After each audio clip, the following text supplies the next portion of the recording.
Conversations with Azu Ishekwele. It was the late Afrobeat king, Fela Anikulapo Kuti, who popularized the saying that trouble dey sleep, yanga go wake up.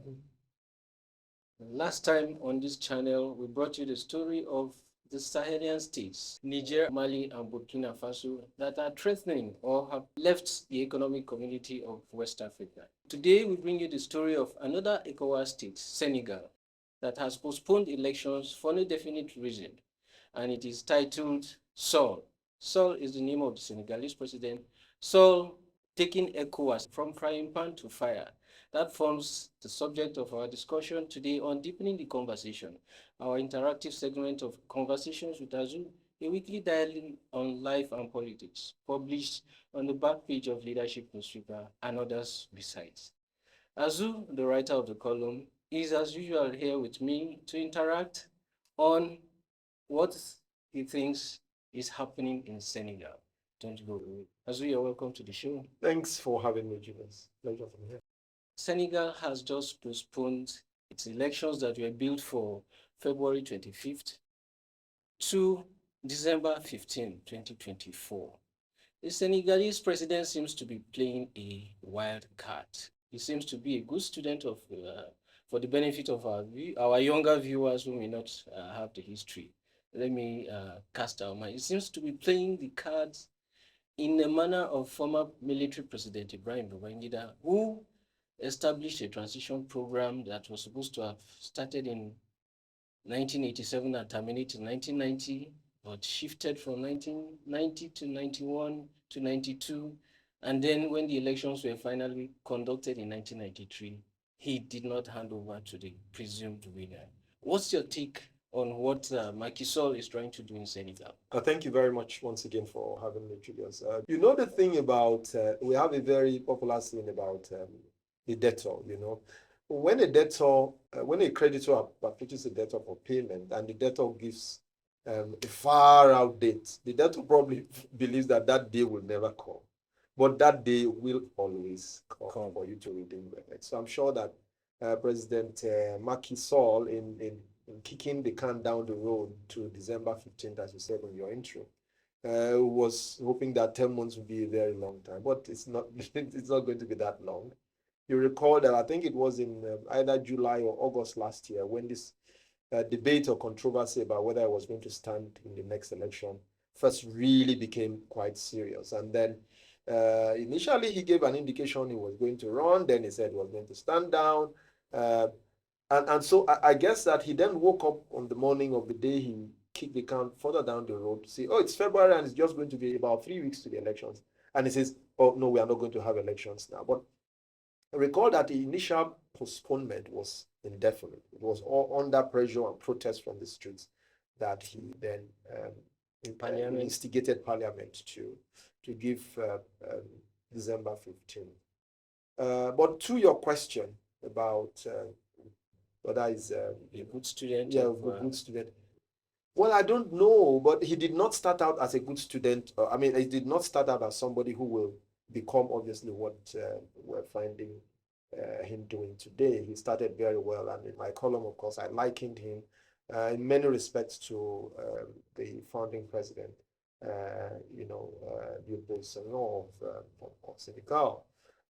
He started out fighting against all the things, or virtually everything that he has now become today. You know, virtually everything he hated, he appears now to have been a very, very unfortunate symbol of. So where he's getting his current lessons from, your guess is as good as mine, but anybody who's been in this country, and thanks for that background. Someone was telling me yesterday that if this guy had tried it in Nigeria before he utters the first word, people would say, no, we've seen this before in the 90s, you have to give us something else. You know? But Senegal has been a very stable and peaceful country all these years. And our hope is that it doesn't become another basket case. We've had enough, actually. Now, the ECOWAS Council of Ministers met in Abuja, and the jury, we're yet to know the details of what their discussions might have been. What do you think they should put on the table for Senegal? Or would they likely adhere to the principle of non-interference? Well, the meeting of the ministers of the ECOWAS is a forerunner to the meeting of the Heads of state. heads of state, which is the highest organ of ECOWAS, which is coming up sometime next week. And to be fair, we've had some sort of feedback. I mean, ECOWAS has sort of responded saying, no, no, no, no, no, you can't do this. The date is sacrosanct and you have to honor the date. But I think ECOWAS is having a very full plate at this time, having to deal with the problem of the three delinquent states that have given notice to quit. And then on top of that, now having to deal with another, what some, people have called a civilian coup. So not a very nice time, I'm afraid. But I suspect that the attitude from ECOWAS might be, okay, let us wait and see, what it does. But I honestly think that the man himself should be called out. I think that President Sall should be called out, and ECOWAS should make it very, very clear to him that it is not under any circumstances going to accept a further shift to the date of the election. Now, President Macky Sall was instrumental to the ousting of his predecessor, Abdoulaye Wade, who wanted to do almost exactly the same thing. Yes, and now he wants to repeat what he didn't want Sall to do. And he was in the forefront of ECOWAS when, together with Nigeria, they moved against Gambia, which is correct. A small, tiny country inside of Senegal. It's surrounded by Senegal. Yes, that's true.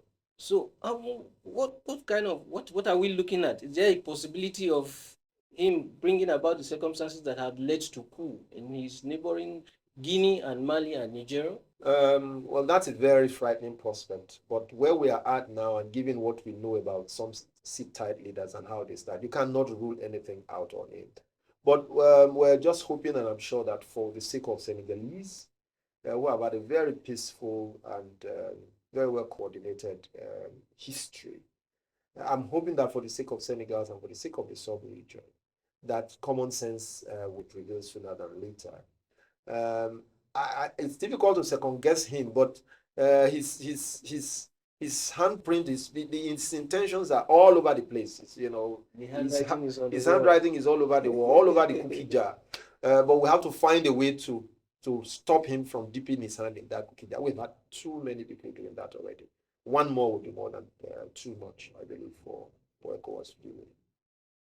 This is quite, I would say, it's my opinion, it's quite unfortunate for Senegal because it happens to be the only stable democracy in West Africa since independence. Sure. So what should things not go as we presume they would go? What do you see happening in the nearest future? It's hard to say.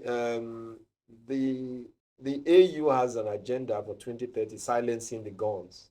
And remember that three of the delinquent states that have given notice to quit, cited among the reasons why they wanted to quit the fact that the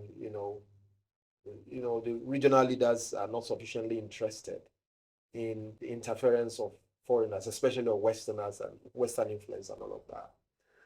I think it would be very sad indeed if Senegal falls in that same trap, because one of the popular reasons why soldiers have given, and which does not sound outlandish or unreasonable, is that when you make peaceful change impossible, then you actually are inviting, or you are actually inviting violent change. And that often, regrettably, has been cited in a number of cases. You remember the case of Guinea, yes, where President Alpha Condé tried to extend, and then the outcome of that. And we are hoping that the case in Senegal, a country that has been as stable and has been a beacon, as you say, we hope that Senegal will not fall into that trap, because it really would be very unfortunate.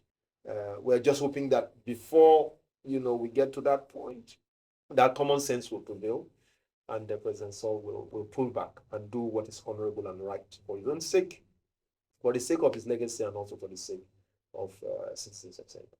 And finally, Nigeria has always been the big brother of ECOWAS and the big brother in the continent. What do you think President Bola Tinubu should do in this circumstance as the chairman of Yes, I ECOWAS? mean, he should not equivocate at all in this matter.